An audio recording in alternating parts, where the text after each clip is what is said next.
Welcome to our channel. Today we how to connect LastPass to a new laptop and transfer Vault easy tutorial step by step clearly.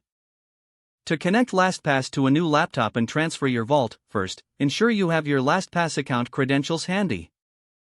Start by downloading and installing the LastPass application on your new laptop.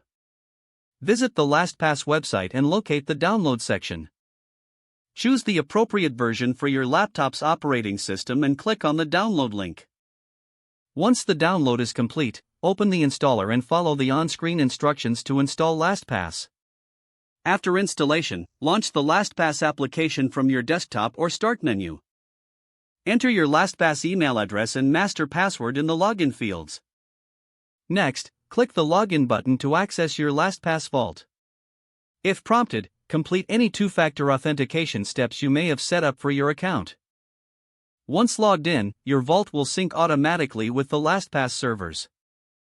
To verify that your Vault has transferred correctly, navigate through your saved items.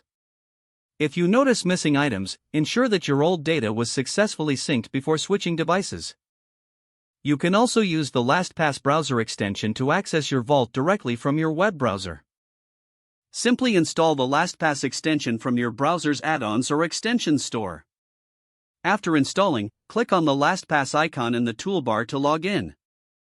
Your Vault will show up in the extension, providing easy access to your passwords. For added security, consider updating your master password after connecting to the new laptop. That's it.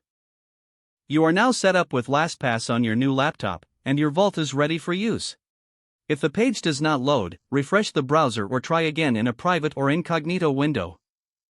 Make sure you are using the correct email address, then retype it carefully to avoid small typos.